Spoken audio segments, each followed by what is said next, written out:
Greetings. I am Miss Chris of the Inlet Walking Tour here in Murrells Inlet, and I am here to tell you the story of Alice Flagg. In 1849, there was a beautiful home just down the road here. It was named the Hermitage. Dr. Aller Flagg invited his widowed mother and his little sister Alice to come and live with him. Alice was about 15 years old at the time. Legend has it, Alice started a romance with the local turpentine salesman. Dr. Allard was outraged, so he decided that he was going to send Alice to Charleston to boarding school. Well, while Alice was in school in Charleston, she got deathly ill. And the school contacted Dr. Aller Flagg to go all the way to Charleston to fetch her.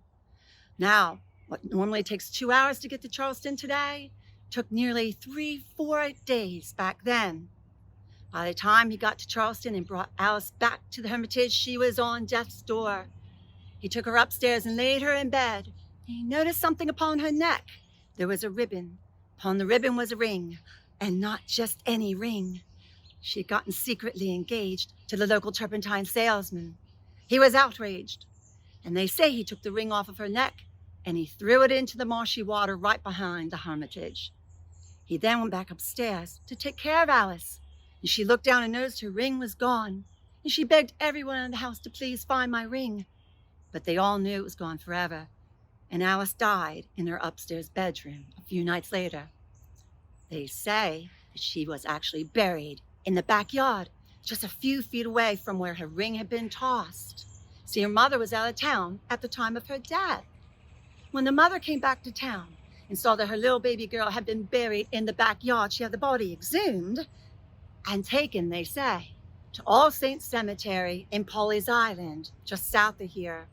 But if you go to Pawleys Island Cemetery, you won't find her there. But you will find a huge marble slab on the ground. It has one name on it, Alice. But they say at All Saints, that's a memorial to her. Alice Belaine Flagg is actually buried here in Belaine Cemetery, where we are today. However, if you come here, you will not find her grave. It is unmarked.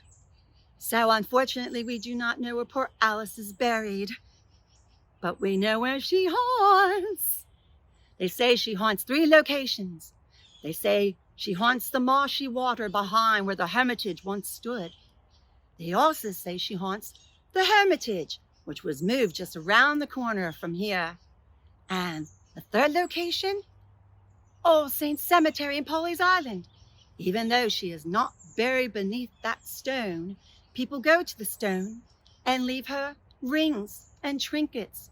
We feel so bad that she could not find her real ring in life. We leave her rings in death. And I beseech you, do not go to our cemeteries and try to talk to the dead. The dead want to talk to you. They can find you very easily. And also, you may go to that cemetery and think you're talking to Alice Belaine Flagg, but you're probably talking to her neighbor, and he might take a fancy to you and follow you home.